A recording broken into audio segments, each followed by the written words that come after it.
कहा थे ये नागा साधु जो धर्म के रक्षक माने जाते हैं जब अयोध्या का मंदिर और सोमनाथ का मंदिर गिराया जा रहा था। अहमद शाह अब्दाली जब हिंदुस्तान में आया तब उसने गोकुल ही क्यों चुना, बाकी के महत्वपूर्ण मंदिर क्यों नहीं? गोकुल का युद्ध जो नागाओं के इतिहास में बहुत महत्वपूर्ण है, वो एक्चुअली नागाओं ने लड़ा था या जाट लोगों ने? और जिस दिन युद्ध लड़ा गया वहाँ पे अचानक नागा कहाँ से प्रकट हो गए? ये जो कहानी बताई जाती है जिसे गोकुल का युद्ध नाम से जाना जाता है, वो कोई सच्ची कहानी है या फिर किसी ने बताई हुई झूठी कहानी? तो ये कहानी है 1757 की, जब अहमद शाह अब्दाली अफगानिस्तान के 40,000 सैनिकों के साथ भारत पर टूट पड़ा।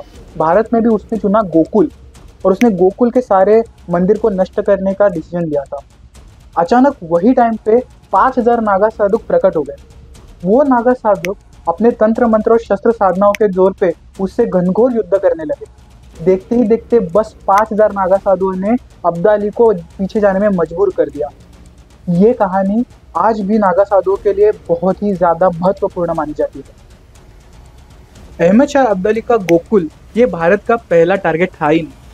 उसने पहले गोल्डन टेम्पल जो अमृतसर में है उसको नष्ट किया। उसके बाद उसने वृंदावन और बाद में मथुरा यहाँ के सारे मंदिरों को हानि पहुंचाई, वहाँ के हिंदुओं को तकलीफ दी। उसके बाद वो गोकुल में आया। बाद में ये सवाल उठता है कि जो युद्ध लड़ा गया वो नागाओं ने लड़ा था या जाटों ने?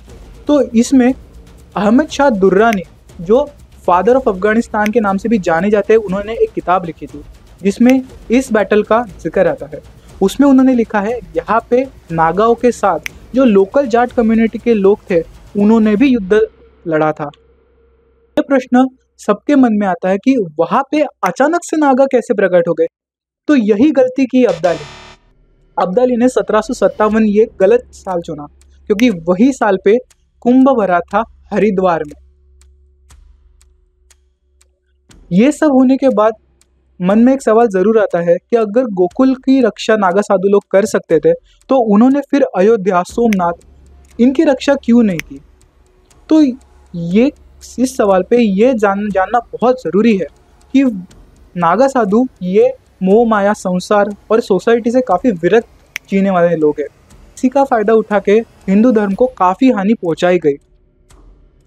तो हमको इससे यही पता चल रहा है कि नागा साधु दिन ब दिन, साल ब साल और इवॉल्व हो रहे हैं और ये हिंदू और सनातन धर्म की रक्षा करने के लिए और सक्षम होते जा रहे हैं।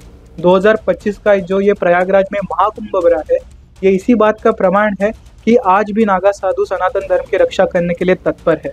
अगर इतने विदेशी आक्रमणों के बाद भी सनातन धर्म बचा हुआ है तो नागा साधुओं और उनके जैसे ट्राइब्स की वजह से।